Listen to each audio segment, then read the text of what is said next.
So, not sure if you're following the football games. I wasn't thrilled that the Chiefs won, but I didn't care about Houston anyway.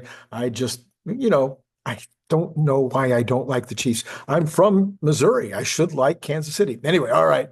I'm not sure if you have watched the video yet with Herbert Ong interviewing Scott Walter. Scott Walter, after a brief kind of hiatus from the scene, is back and he's got a couple of videos out. I highly recommend watching the video with Herbert if you like getting into the details of like the new hand. He spends almost the entire time on the new hand. I haven't actually finished the whole video, but what I can tell you is that not we know, of course, that this hand has gone from I think it was 18 or 19 degrees of freedom to 22 degrees of freedom, which allows it to be a hand that can splay, that can contract and open in all different directions. Basically, it's like a human hand. It basically mimics a human hand in almost every single way. But what Scott points out is that there's now 24 actuators.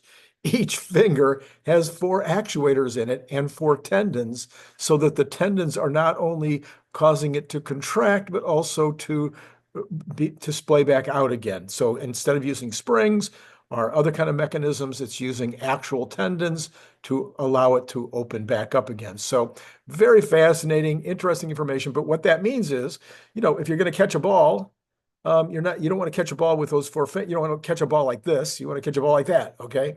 And that's why the short video that we've seen over and over again of Optimus catching a ball was so important. It was not just, it was something about the speed, the latency is absolutely incredible, like almost zero latency. That's important too. But what was really amazing is the ability of that hand to grab around a spherical object and close on it in the way that it did, which would be impossible without the work that they've done.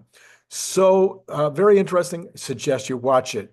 You will also see Scott also believes that that decision to completely redo it, and I think Elon said this, the decision to completely redo the hand, which also means that what they're dealing with is this part is now all one part, if you will, from the hand all the way to the elbow, where before that would have been several parts. Now that also, the combination of that has resulted in them delaying the next stages of the Optimus project. Technically, theoretically, Elon had talked about until the end of 2024, and then in 2025, they would begin to build those 1,000 or so of the Optimi to be used in plant. So anyway, we'll be seeing what happens on that when we begin to see more activity or more commentary from Elon or other executives with regard to Optimus being used in the factories. There are multiple right now, like I would say lots of articles attempting to besmirch Cybertruck in just about any way you can possibly think.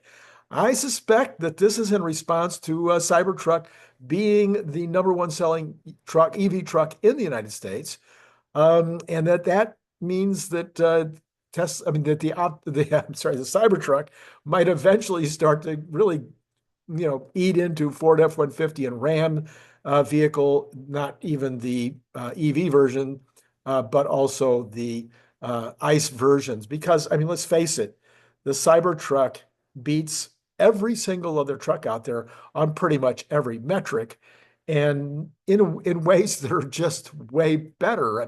The rear wheel drive, the steer-by-wire drive, capability, the electric capabilities on board, including 220 as well as 110. The stereo system, the quietness of the ride, the comfort of the ride. It's just on and on and on.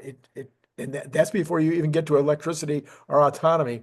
So I think there's folks out there that are getting nervous, and you're starting to see a massive effort to kind of hurt the reputation of the Cybertruck. Now, I'd suggest ignoring all those articles because what they're suggesting, of course, right now is that there's a demand problem because Tesla's offering like $1,500 discounts on an $80,000 vehicle.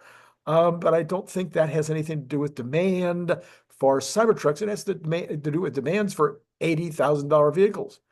And then we'll find out what happens if they drop the price to 70 and then to 60. Maybe it'll go below 60. I don't really know where it's going to end up, but we really won't know about the demand until we get down to that kind of a price point, which is kind of the middle price point for trucks, big trucks in the United States. So I think you should, if you're worried at all, which you probably aren't, I would relax. I mean, at the end of the day, I hate that phrase. Why do I use it? The Cybertruck is an important, lovely piece of the product line. It is just one piece of the product line, and it will be a rounding error in 2 years from now. 2 years from now, the Cybertruck sales will be a rounding error. So I'd be way more interested in semi, which will probably also be a rounding error, but 50,000 of those is like the equivalent in profits of probably 200, maybe even 300,000 of any other of the vehicles, because it costs more and it has all kinds of profit centers that go along after the sale. All right, Mario Nafal says this. He says, breaking: FAA grounds StarShip after the test flight. SpaceX StarShip exploded mid-flight during its test this week, as expected for a rocket pushing the limits of what's possible. But instead of recognizing this as being part of innovation, the FAA is reportedly temporarily grounding the program. He says, seriously? You don't revolutionize space travel without a few fiery setbacks. This is rocket science, not a paper-pushing exercise. This is where bureaucrats are stalling Elon Musk and SpaceX and building us humanity's multi-planetary future. So I think that this will be short-lived. I think it'll be short-lived anyway. I don't think that NASA's even, or that the FAA is particularly interested in this, except to make sure that they are on board. And again, maybe they have to push a few pieces of paper. But with the change in government on Monday, I suspect things will be speeded along. Now, it turns out that in essence, Biden has less than 9 hours at the time of this writing, but not at the time of my reading it, so it's less than 9 hours, to assure Apple and Google and the ISPs that they will not get fined for TikTok.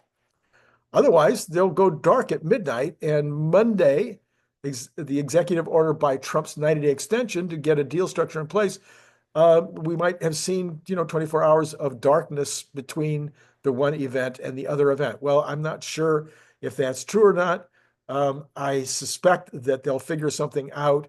I think that there's plenty of people that are on this right now trying to figure out how to keep the company alive without the Chinese involvement. Dan Ives thinks this. He thinks if TikTok goes dark tonight, it'll be turned back on Monday, after the inauguration. Likely there will be a 90-day opportunity, to get a deal done.